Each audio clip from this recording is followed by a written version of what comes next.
Hello and welcome to the IAS academy. आज है तारीख 18 अप्रैल और शुरू करते हैं फिल्म स्पेसिफिक करंट अफेयर का न्यूज डिस्कशन। हमारी पहली न्यूज गोंड पेंटिंग को लेकर है। अब ये जो गोंड पेंटिंग है ये न्यूज में क्यों है? दरअसल मध्य प्रदेश के डिंडोरी जिले की जो गोंड पेंटिंग है उसे जीआई टैग दिया गया है। मतलब यहाँ की जो गोंड पेंटिंग होती है डिंडोरी की, वहाँ पर एक खास फीचर पाया जाता है, कैरेक्टरिस्टिक्स पाई जाती है इनकी पेंटिंग में। इस वजह से इन्हें जीआई टैग प्रोवाइड कर दिया गया है, जियोग्राफिकल इंडिकेशन। अब चूंकि यूपीएससी ने पेंटिंग को लेकर कई सारे क्वेश्चन पहले पूछ रखे हैं, अब ये जो गोंड पेंटिंग है ये भी मध्य प्रदेश का एक ट्रेडिशनल पेंटिंग है, तो यूपी से आपसे क्वेश्चन पूछ सकती है। तो गोंड पेंटिंग एक traditional art of Madhya Pradesh है जो कि गोंड ट्राइब को बिलोंग करती है, तो इन्हीं के नाम पर गोंड पेंटिंग का नाम रखा गया है। इसके लिए जो डिंडोरी डिस्ट्रिक्ट है वो काफी फेमस है गोंड पेंटिंग के लिए। और डिंडोरी डिस्ट्रिक्ट के जो पाटनगढ़ विलेज है वहाँ पे बोला जाता है कि हर घर में गोंड पेंटिंग का एक पेंटर रहता है। गोंड पेंटिंग बनाने वाला कम से कम एक सदस्य उस घर में होता ही होता है, पाटनगढ़ विलेज के हर घर में।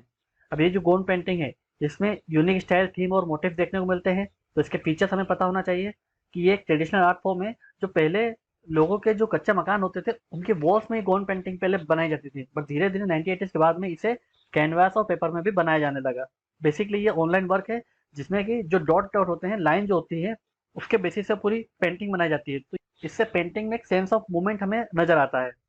और जो गोंड पेंटिंग होती है वो बेसिकली नेचर बेस्ड होती है, जैसे कि trees, plants, animal, moon, sun, river, rains, god and goddesses इनके सब्जेक्ट मैटर होते हैं।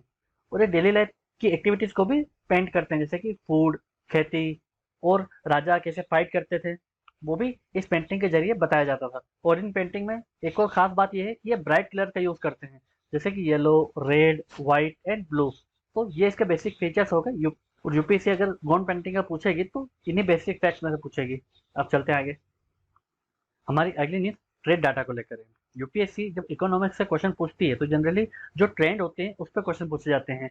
और जनरली जो डाटा बेस्ड जो क्वेश्चन होते हैं वो एक्सपोर्ट इम्पोर्ट के रिसेंट ट्रेंड पर क्वेश्चन होते हैं। तो ये इसका आइडिया थोड़ा सा हमें होना चाहिए। जो ट्रेड डाटा है वो किसने रिलीज किया है? Ministry of commerce and industry. यही पूरा लेखा जोखा रखती है हमारे ट्रेड का, एक्सपोर्ट इम्पोर्ट का। तो इसने जो भी ट्रेड डाटा रिलीज किया है उसके अनुसार जो इंडिया का ओवरऑल एक्सपोर्ट है वो 2022-23 का जो टारगेट था 750 बिलियन डॉलर का, वो क्रॉस करके 770 बिलियन डॉलर हो गया। मतलब अगर क्वेश्चन में आपसे ये पूछा जाए क्या इंडिया ने 2022-23 के टारगेट को सरपास कर दिया है, तो पर्टिकुलर 2022-23 के फिजिकल ईयर के लिए ये स्टेटमेंट सही है। बाकी अगर क्वेश्चन में आपसे ये पूछे कि लास्ट 10 ईयर्स में कंटिन्यूसली हमारे देश का जो एक्सपोर्ट टारगेट था क्या इंडिया ने उसको सरपास किया है, तो वो स्टेटमेंट गलत हो जाएगा। बट 2022-23 के लिए ये ट्रेंड सही है कि हमने हमारा जो टारगेट था 750 बिलियन का उसको क्रॉस कर लिया है। उसके बाद में ट्रेड बैलेंस, मतलब कि एक्सपोर्ट इंपोर्ट के बीच में जो डिफरेंस होता है उसे ट्रेड बैलेंस बोलते हैं। बेसिकली नेगेटिव ही होता है क्योंकि हम ऑयल इंपोर्टिंग नेशन है। हमारा जो 85% जो हमारा जो रिक्वायरमेंट होती है उसे हमें इंपोर्ट करना पड़ता है। इस वजह से जो हमारा इंपोर्ट होता है वो एक्सपोर्ट के मुकाबले ज़्यादा होता है, इसलिए इस वजह से हमें ट्रेड डेफिसिट का सामना करना पड़ता है। बट ये नेगेटिव जो है वो थोड़ा बढ़ गया है क्योंकि फिजिकल ईयर 2022 में हमारा जो ट्रेड डेफिसिट था वो 83 बिलियन था, बट वो बढ़कर 122 बिलियन हो गया फिजिकल ईयर 23 में। और मोस्टली ये होता है गुड्स ट्रेड की वजह से। जो मैन्युफैक्चरिंग गुड्स का जो हम एक्सपोर्ट इंपोर्ट करते हैं उसमें हमें ये घाटा देखने को मिलता है क्योंकि जो ऑयल होता है वो गुड्स ट्रेड में ही शामिल किया जाता है। इस वजह से जो गुड्स ट्रेड का जो डेफिसिट है वो 266 बिलियन है। और जो हमारा सर्विस ट्रेड सरप्लस है वो 144 बिलियन डॉलर है। फिर भी अगर हम ये देखें ओवरऑल तो सर्विस ट्रेड में हमेशा हम सरप्लस में रहते हैं। बट अगर ये देखा जाए कि ज़्यादा हम एक्सपोर्ट क्या करते हैं, तो अभी भी जो मर्चेंडाइज जो गुड्स ट्रेड होता है उसी में हम ज़्यादा एक्सपोर्ट करते हैं। 447 बिलियन डॉलर का हम एक्सपोर्ट करते हैं और सर्विस में 322 डॉलर का। तो भले इसमें सरप्लस होगा और इसमें डेफिसिट होता है ओवरऑल, बट जो हमारा एक्सपोर्ट का जो ज़्यादातर हिस्सा होता है वो मर्चेंडाइज ही होता है। और इंडिया का जो मर्चेंडाइज एक्सपोर्ट एंड इम्पोर्ट है उसमें पिछले 4 मंथ में डिक्लाइन देखा गया है। ये इतना इंपॉर्टेंट स्टेटमेंट नहीं है, बट अगर इंडिया का मेजर एक्सपोर्ट देखें तो सबसे ज़्यादा हम petroleum products, electronic goods, rice ये एक्सपोर्ट करते हैं। क्योंकि हाल ही जब रशियन ऑयल चीप हुआ था तो रशिया से जो हम ऑयल लेते थे वो हम यूज़ करते थे और कुछ हद तक उसको एक्सपोर्ट भी करते थे। दूसरा कि हम इंपोर्ट क्या करते हैं सबसे ज़्यादा, तो पेट्रोलियम ऑब्वियस सी बात है, सबसे ज़्यादा हम पेट्रोलियम में इंपोर्ट करते हैं। उसके बाद फिर कोल।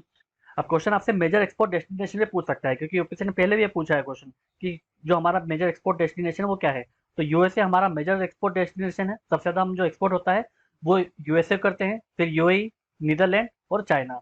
और जो मेजर इंपोर्ट डेस्टिनेशन है ऑब्वियसली चाइना। लगातार घटना होने के बावजूद जो चाइना है उससे हम लगातार इंपोर्ट कर रहे हैं। सेकंड पे यूएई, थर्ड पे यूएसए और फोर्थ पे रशिया है। क्योंकि हमने रिसेंटली जो ऑयल है वो भी लेना शुरू कर दिया रशिया से, इस वजह से हम ज़्यादातर इंपोर्ट कर रहे हैं रशिया से। तो ये बेसिक डाटा जो है आपको याद रखने पड़ेंगे, एटलीस्ट आपको ट्रेंड पता होना चाहिए तो जो स्टेटमेंट यूपीएससी पूछेगी तो आप उसको करेक्टली मार्क कर सकते हो। अब चलते हैं आगे। हमारी अगली न्यूज़ गगनयान मिशन को लेकर है। अब ये गगनयान मिशन न्यूज़ में क्यों है? दरअसल इसरो ने यह बताया है कि सरकार ने गगनयान मिशन के जो फ्यूचर के जो प्लान्स होंगे उसको अप्रूव कर दिया है। इसका मतलब ये जो गगनयान मिशन होगा ये वन ऑफ इवेंट नहीं होगा। अभी इसमें एयरफोर्स के जो पायलट हैं उन्हें भेजा जाएगा, बाद में धीरे धीरे ग्रेजुअली डॉक्टर्स को, साइंटिस्ट को भी गगनयान मिशन के तहत अंतरिक्ष में ले जाया जाएगा। तो हमारी जो गवर्नमेंट है उसने अप्रूव कर दिया है sustain human space flight programme को लेकर। अगर गगनयान मिशन को देखें तो गगनयान मिशन इंडिया का first human space flight programme है, जो फिलहाल के लिए इंडियन आर्मी के पायलट लेके जा रहा है। वह धीरे धीरे अगले स्टेजेस में डॉक्टर्स और साइंटिस्ट को भी लेके जाया जाएगा, और जो पहला मिशन है वो नेक्स्ट ईयर तक लॉन्च हो सकता है। तो यहाँ पर क्वेश्चन आपसे गगनयान मिशन को लेकर आता है, तो इसमें 3 क्रू मेंबर्स को लेके जाया जाएगा इंक्लूडिंग अ वुमन, और ये जो क्रू मेंबर होंगे इन्हें लो अर्थ ऑर्बिट पे लेके जाया जाएगा, जो कि अर्थ से 300-400 किलोमीटर की ऊंचाई पर रहता है। और ये पूरा जो मिशन होगा ये 5 से 7 दिन का होगा, और बाद में इन्हें सेफ्टी के साथ अर्थ में वापस लाना है। तो इस पूरे मिशन से हमें ये डेमोन्स्ट्रेट करना है कि इंडिया के पास में वो कैपेबिलिटी है कि वो ह्यूमंस को स्पेस में भेज सकती है और वापस सेफली उन्हें लैंड करा सकती है। इसके लिए जो व्हीकल यूज़ किया जाएगा, रॉकेट जो यूज़ किया जाएगा, वो ह्यूमन रेटेड LVM-3 है, जो कि GSLV Mark 3 पर डिपेंडेंट है, जिसे L110 इंजन भी बोला जा रहा है। अब इसमें 2 मॉड्यूल होंगे, तो इसके मॉड्यूल में जो ऑर्बिटर मॉड्यूल होगा जो ऑर्बिट करेगा हमारी अर्थ को, उसमें क्रू मॉड्यूल होगा जिसमें जो हमारे क्रू मेंबर्स होंगे वो रहेंगे, और दूसरा सर्विस मॉड्यूल होगा जिसमें 2 लिक्विड प्रोपेलेंट इंजन होंगे। ट्रायल फेज में 3 फ्लाइट भेजी जाएंगी ऑर्बिट में, जिसमें 2 अनमैन्ड फ्लाइट होगी और 1 ह्यूमन स्पेस फ्लाइट होगी। इसका launch Satish Dhawan space centre से किया जाएगा, श्रीहरिकोटा, जो आंध्र प्रदेश में है। और इस गगनयान मिशन के लिए हमने रशिया के कॉस्मोस से भी हेल्प मांगी है, और फ्रांस का जो national centre for space studies है वो भी हमारे मिशन में हेल्प कर रहा है। इसका सिग्निफिकेंस क्या है? तो अभी तक ह्यूमंस को स्पेस में यूएसए ने भेजा है, रशिया ने भेजा है, चाइना ने भेजा है, तो इंडिया चौथी ऐसी कंट्री बन जाएगी जो अपने सिटीजन्स को स्पेस में भेजेगी और वापस अर्थ में सक्सेसफुली लैंड कराएगी। तो ये इंडिया के लिए काफ़ी सिग्निफिकेंट डेवलपमेंट होगा, तो ये फैक्ट हमें याद रखना है। अब चलते हैं आगे। हमारी अगली न्यूज़ प्रलय मिसाइल को लेकर है। अब ये प्रलय मिसाइल न्यूज़ में क्यों है? दरअसल रक्षा मंत्रालय ने अनाउंस किया है कि इंडियन एयरफोर्स को 250 प्रलय मिसाइल और प्रोवाइड की जाएगी। पहली यूनिट के बाद में ये दूसरी यूनिट का ऑर्डर दिया जा रहा है, जिसकी कॉस्ट 7,500 करोड़ रुपए का कॉस्ट इसमें आएगा। और प्रलय मिसाइल जो है लगातार न्यूज़ में है, तो यूपीएससी इस मिसाइल के बारे में आपसे क्वेश्चन पूछ सकता है।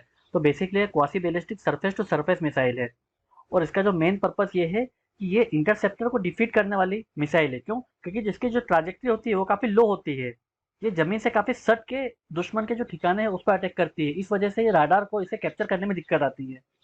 और इसमें एक एबिलिटी ये भी है कि ये मिड एयर में भी अपना पाथ चेंज कर सकता है।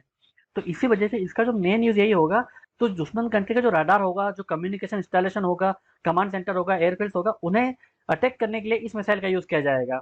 अब इसे बनाया किसने? इसे defence research and development organisation DRDO ने इसे बनाया है। फिलहाल के लिए ये इंडियन एयरफोर्स को दी जाएगी, बाद में इसे इंडियन आर्मी को भी प्रोवाइड की जाएगी। अब इसकी जो रेंज क्या है, इसे 150 से लेकर 500 किलोमीटर तक की रेंज में एनिमी कंट्रीज में स्पेसिफिक लोकेशन पे ये फायर किया जा सकता है। इसमें इंटीग्रेटेड एवियोनिक्स और कटिंग एज नेविगेशन लगा हुआ है, जिससे कि ये नाइट में भी अटैक कर सकता है। और ये जो मिसाइल है इसमें सॉलिड प्रोपेलेंट रॉकेट मोटर लगी हुई है, और ये जो सॉलिड प्रोपेलेंट रॉकेट मोटर है ये प्रहार और पृथ्वी मिसाइल से कॉम्बिनेशन से बनाया गया है, इसलिए इसका जो थ्रस्ट है वो काफ़ी इफिशियंट है। और ये जो मिसाइल सिस्टम है काफ़ी मोबाइल है, मतलब कहीं से भी इसे लॉन्च किया जा सकता है। इसकी स्पीड की बात करें तो इसमें मैक 1 to 1.6 की इसकी स्पीड होगी, और ये 500 से 700 केजी तक का पेलोड ले जाने में सक्षम है। और सबसे इंपॉर्टेंट फैक्ट ये है कि ये जो प्रलय मिसाइल होगी इसको हमारी जो रॉकेट फोर्स होगी वो इसे कंट्रोल करेगी। तो ये इंपॉर्टेंट फैक्ट हमें याद रखना है।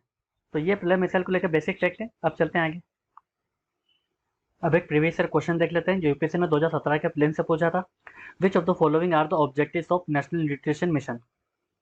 तो NNM का ऑब्जेक्टिव क्या था? तो पहला स्टेटमेंट है to create awareness relating to malnutrition among pregnant woman and lactating mothers. तो ये सही है। तो जो बेसिकली जो नेशनल न्यूट्रिशन मिशन था वो 0 to 6 ईयर तक के जो बच्चे हैं और जो प्रेग्नेंट वुमन्स थी उनके माल न्यूट्रिशन के प्रॉब्लम को दूर करने के लिए ये मिशन लॉन्च किया गया था। तो ये स्टेटमेंट सही है। सेकंड स्टेटमेंट है to reduce the incidence of anaemia among young children, adolescent girls and woman. तो ये स्टेटमेंट भी सही है।